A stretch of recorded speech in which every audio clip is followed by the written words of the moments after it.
बहुत स्वागत है आपका मेरे YouTube channel helping guide TV with me में। तो फ्रेंड्स, आज हम बात करने वाले हैं बच्चों को लेकर कि बच्चे विकलांग क्यों पैदा होते हैं। तो इसका क्या रीज़न हो सकता है जिसकी वजह से बच्चे विकलांग यानी कि हैंडीकैप बच्चे पैदा हो सकते हैं। तो फ्रेंड्स, इसके लिए सबसे ज़्यादा ज़रूरी है कि हो सकता है प्रेगनेंसी में जो कि आपको प्रॉपर डाइट लेनी चाहिए, आप वो प्रॉपर डाइट नहीं ले रहे हैं, जो कि आपको ध्यान रखना है जिन चीज़ों का, आप उन चीज़ों का ध्यान नहीं रख रहे हैं। तो फ्रेंड्स, सबसे पहले तो प्रेगनेंसी में हमें विटामिन डी और कैल्शियम ज़रूर ही लेना है, क्योंकि अगर आप विटामिन डी और कैल्शियम नहीं लेंगे, इन दोनों चीज़ों की आपके अंदर कमी होगी तो बच्चों के हाथ पैरों में अभाव हो सकता है, उनके हाथ पैर टेढ़े मेढ़े हो सकते हैं या कोई भी प्रॉब्लम उनके हाथ पैरों में हो सकती है। तो इसके लिए ज़रूरी है कि आप विटामिन डी और कैल्शियम ज़रूर लें और सुबह की ताज़ी धूप लें। ये आपके लिए बहुत ज़्यादा ज़रूरी है। जिस टाइम सुबह सूरज निकलता है उस टाइम की जो किरणें होती हैं वो कैल्शियम के लिए बहुत ही अच्छी होती हैं, क्योंकि सूरज से हमें ये विटामिन डी मिलता है और विटामिन डी से ही हमारा कैल्शियम बनता है। तो ये बहुत ज़रूरी है। और फ्रेंड्स, बहुत ज़रूरी है हमारे लिए धूप लेना। और फ्रेंड्स, फॉलिक एसिड और आयरन ये भी आपको ज़रूर लेना है। अगर आपके अंदर फॉलिक एसिड और आयरन की कमी होगी, आप ये चीज़ें नहीं लेंगी फॉलिक एसिड और आयरन, तो बच्चों के दिमाग पर असर पड़ेगा और रीढ़ की हड्डी पर भी उनके अभाव पड़ेगा। उससे रीढ़ की हड्डी कमज़ोर हो जाएगी और हो सकता है दिमाग पर भी असर पड़े। प्रोटीन बहुत ज़रूरी है। जब प्रेगनेंसी में दर्द होता है तो डॉक्टर पेन किलर देती हैं।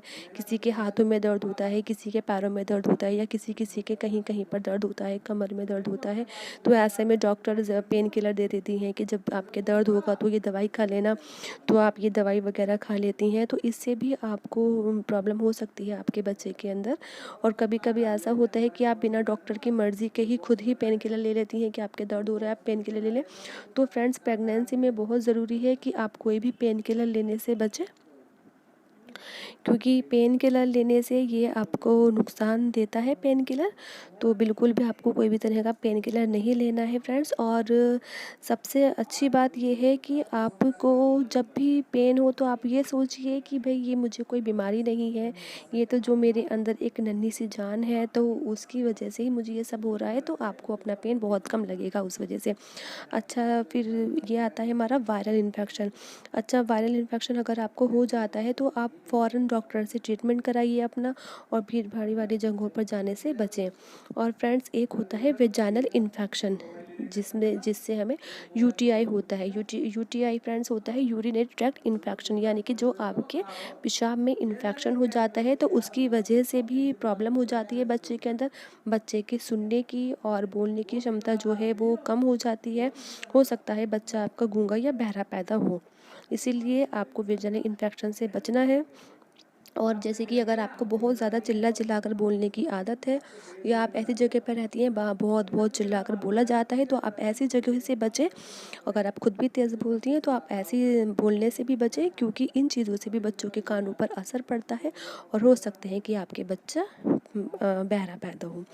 तो अगर जैसे कि बाई चांस हो सकता है प्रेगनेंसी में आप कहीं पर गिर गई हैं, आपका चोट लग गई है कहीं पर, तो ऐसी स्थिति में ज़रूरी है कि आप फ़ौरन डॉक्टर के पास जाएं, उनसे अपना ट्रीटमेंट कराएं, अल्ट्रासाउंड वगैरह कराएं, क्योंकि हो सकता है ऐसी स्थिति में आपके बच्चे के सर पर चोट लग गई हो या किसी बच्चे के पार्ट्स पर चोट लग गई हो। तो ज़रूरी है कि आप फ़ौरन ही डॉक्टर से ट्रीटमेंट कराएं, बिल्कुल भी लापरवाही ना दिखाएं।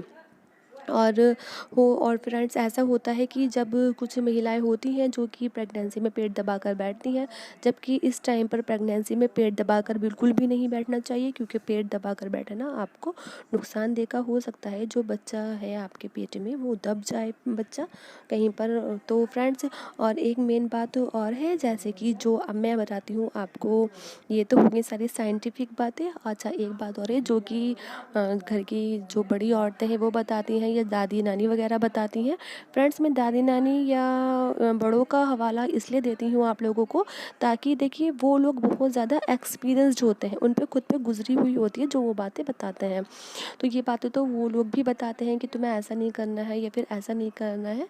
तो फ्रेंड्स, बहुत ज़रूरी है कि आप अपनी प्रॉपर डाइट लीजिए। अपनी डाइट में विटामिन्स, मिनरल्स, कैल्शियम, प्रोटीन और जो भी चीज़ें हैं आप उनको ज़रूर लीजिए, क्योंकि वो चीज़ें आपको फ़ायदा देंगी और आपके जो जो बच्चा घर में पल रहा है उससे आपको बहुत ज़्यादा बेनिफिट होगा। आपके अंदर कोई भी विकार नहीं होना चाहिए। अगर आपके अंदर कोई भी विकार नहीं होगा तो आई होप कि आपका बच्चा भी बिल्कुल स्वस्थ होगा।